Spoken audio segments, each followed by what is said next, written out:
Limang klaseng halaman na swerte daw sa loob ng bahay ayon sa feng shui expert.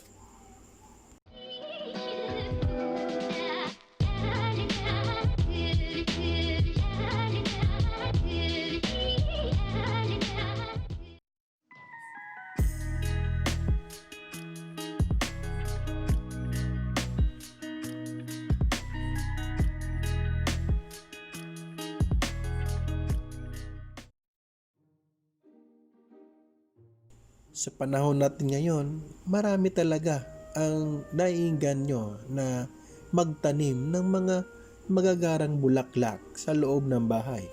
Karamihan sa atin, ang ating mga ina ng tahanan, sila yung mahilig talaga sa mga bulaklak. Na alam naman natin na lahat ng kahalagahan ng halaman at ang mga benepisyo ng pag-aalaga nito ay nililinis nito ang hangin, pinapaginhawa ang ating diwa at nagdadala ng mabuting pagsasamahan sa loob ng bahay. Ang hindi alam ng lahat, nakakapang-akit raw ng kasaganahan, kalusugan at pag-ibig ang mga halamang ito. Ayon sa feng shui expert, ang mga halaman ay naglalaan ng positibong chi o enerhiya na direktang nakakapa-apekto sa ating pag-iisip, damdamin at pakikitungo sa ibang tao. Dahil dito, mahalaga ang halaman ayon sa feng shui expert. Kaya't wala raw kwenta ang pamimili mo ng mga kung ano-anong mamahaling halaman kung wala itong dalang positibong enerhiya. Narito ang 5 maswerteng halaman ayon sa feng shui, kasama ang iba't ibang tips para mapalago ang mga ito. Una, palmera o palms. Ang palmera ay buwinas raw sa feng shui. Ito ay isang simbolo ng pagpapalubay at katiwasay. Mabuting itanim ito malapit sa inyong pinto para sa masayang pagtitipon at ligtas na paglalakbay. Huwag na huwag mo itong ilagay sa harap ng mga bintana dahil sa lapad ng mga dahon ng palmera, nahaharangan ito ang agos ng chi mula sa labas papasok sa bahay. Para sa loob ng bahay, piliin ang mga palmerang maliliit o katamtaman ang laki gaya ng areca, Chinese fan at sago. Low maintenance o hindi alagain ang halamang ito, pero magbibigay pa rin kami ng ibang tips na makatutulong sa iyo kung paano mag-alaga nito. Araw ay init. Dahil ito'y isang tropical plant, kaya ito ang direktang liwanag ng araw at sobrang init. Tubig. Diligan isang beses sa isang linggo. Tuwing tag-init, diligan araw-araw. Pataba o fertilizer.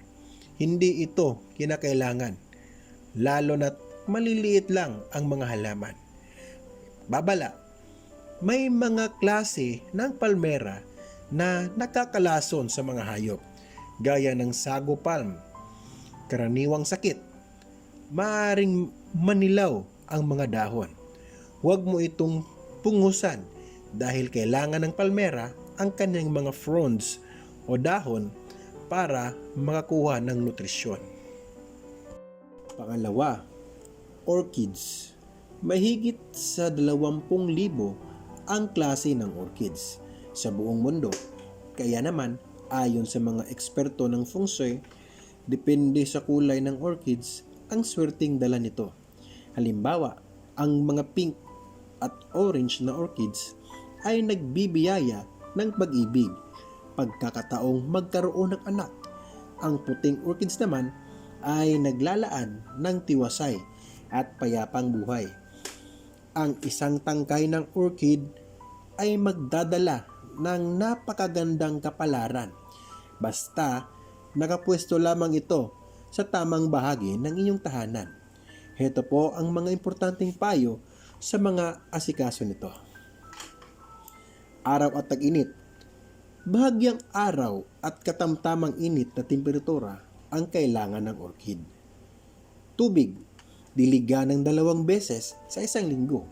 Kung naka-air conditioner naman ang iyong bahay, spray ng tubig araw-araw. O pataba. Gumamit ng likidong pataba isang beses sa isang linggo, lalo na kung ito ay dormant na o hindi namumulaklak.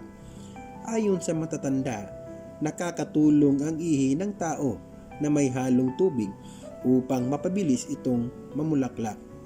Mainam ang ihi sa gabi na ipanghalo sa tubig kinabukasan. Isang basong ihi sa kalahating timba ng tubig. Isa din sa epektibo na ginagamit ng iba ay ang tubig na may betsin o betsin. Isang timbang tubig sa isang pakete na betsin na naglalaman ng 11 grams. Maiging ihalo ito sa gabi para kinabukasan ay ilalagay sa spray bottle o diretsong ididilig sa orchids. Ito ay tumatagal hanggang isang linggo. Hindi lang ito nagpapamulaklak, kundi hindi din mabilis malanta ang mga bulaklak. Babala din. Kumpara sa ibang halaman sa listahan, walang dulot na pinsala ito sa mga hayop o tao. At ang mga karaniwang sakit, hindi namumulaklak, sundan lamang ang mga care tips na nabanggit para lumago ang halaman. Pangatlo, jade plant. Ang jade plant, ito ay isa sa mga pinakakapakipakinabang na halaman sa feng shui dahil sa ibang uri na swerte ang dala nito. Ilagay mo ito malapit sa main door upang magkakapera ka ayon sa feng shui. Kung may sakit ka, ipwesto mo ito malapit sa bintana at gaganda ang iyong pakiramdam. Kung ito naman ay malapit sa pagkainan, dodoble ang inyong kasaganaan. Ang abiso lang ng mga eksperto, huwag ito ilagay sa kubeta at baka may flush ang swerte. Ito ang mga tips sa pag-aalaga sa jade plants. Araw at init. Painitan ngunit huwag itapat sa araw. Mas gusto nito ang malamig na klima. Tubig. Diligan araw-araw, lalo na kung mainit, pero hindi dapat nababaha ang lupang kinalalagyan nito. Pataba o fertilizer. Lagyan ito ng likidong solusyon, minsan sa isang linggo. At babala, maaari itong magdulot ng pagkahilo at pagsusuka kung aksidenteng nakain ng hayop o tao. Karaniwang sakit, ang pagkawala ng mga dahon ay dulot ng kakulangan sa sikat ng araw at ang paninilaw ng mga dahon ay dahil sa sobrang pagdilig. Dumako tayo sa pang-apat, ang peace lily.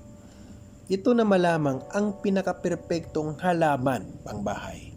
Bukod sa taglay nitong abilidad na linisan ang hangin, ang peace lily ay nagdadala ng katahimikan at payapa sa loob ng bahay.